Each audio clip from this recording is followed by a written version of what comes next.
ሰላም ጤና ይስጥልኝ የተከበራችሁ የህብረት ስራ ማህበራችን ቤተሰቦች አዋጭን ዜና ይዘን ቀርበናል። ከዜናው ጋር ሁሉ ሀገራት አብሬያችሁ ቆይታ አደርጋለሁ። ከኛ ጋር አዋጭ ህዳር 9 እና 10 የብድር አገልግሎት ምዝገባን እንደሚያከናውን አስታወቀ። አዋጭ የገንዘብ ቁጠባና ብድር ህብረት ስራ ማህበር በህዳር ወር የብድር አገልግሎት ተጠቃሚ ለመሆን አስፈላጊውን ቅድመ ሁኔታ ላሟሉ አባላት ህዳር 9 እና 10 ቀን የብድር ሂደት ምዝገባን እንደሚያከናውን አስታውቋል።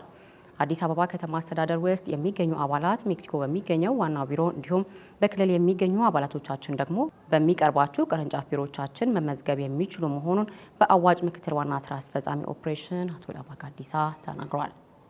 በህዳር ወር ውስጥ የሚኖረውን የብድር ምዝገባ ለመጠቀም እስካሁን ድረስ ቁጠባችሁን ያጠናቀቃችሁ ወይም የብድር ምዝገባ ቀኑ እስከሚደርስ ድረስ ቁጠባችሁን ለማጠናቀቅ እቅዱ ያላችሁ አባላቶቻችን የብድር ምዝገባ ቀኑ የሚካሄደው ህዳር 9 እና 10 ሲሆን አዲስ አበባ ላይ የሚገኙ አባላቶቻችን ሜክሲኮ ህብረት ባንክ ላይ በሚገኘው ዋና መስሪያ ቤት የብድር ምዝገባው የሚካሄድ ይሆናል። በየክልሎቹ የሚገኙ ቅርንጫፎቻችን እዛው ባሉበት አባላቶቻቸውን ያስተናግዳሉ ማለት ነው።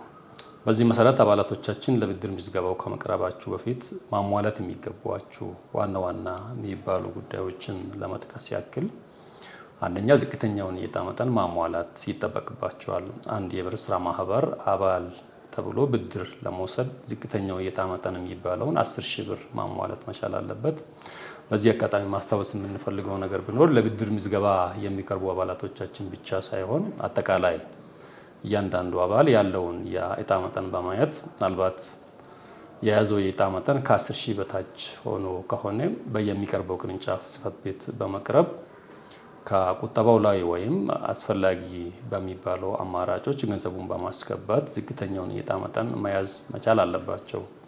ምክንያቱም አንድ የህብረት ስራ ማህበር ሙሉ አባል ነው ተብሎ ከህብረት ስራ ማህበሩ የሚሰጡ አገልግሎቶችን ማግኘት የሚችለው ዝቅተኛውን የዕጣ መጠን ሲያሟላ ስለሆነ ይህንን ያላሟላችሁ አባላቶቻችን በየሚቀርባችሁ ቅርንጫፍ ጽሕፈት ቤቶች በመቅረብ ይህንን ማሟላት መቻል አለባችሁ ማለት ነው።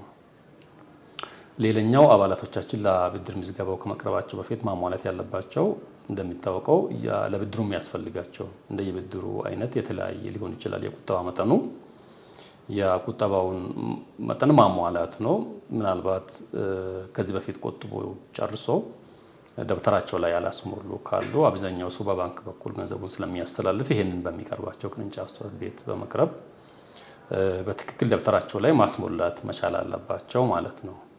ስለዚህ የብድር ምዝገባ ቀኑ የሚሆነው በድጋሚ ለማስታወስ ያህል ህዳር 9 እና 10 ስለሆነ አባላቶች አስቀድማችሁ በመዘጋጀት ብድሩን በተረጋጋ ሁኔታ በየሚቀርባቸው ቅርንጫፍ ክልል ላይ የምትገኙ አባላቶቻችን ማለት ነው። አዲስ አበባ ላይ ደግሞ ሜክሲኮ በመቅረብ መመዝገብና ተጠቃሚ መሆን የምትችሉ መሆኑን በዚህ አጋጣሚ ለመግለጽ እንፈልጋለን።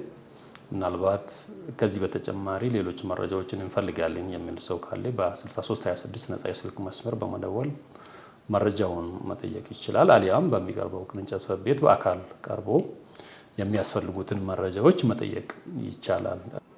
የተከበራችሁ ተመልካቾቻችን የዕለቱ መረጃችን የተከታተላችሁትን ይመስል ነበር። አብራችሁን ስለነበራችሁ እናመሰግናለን። ጤና ይስጥልን።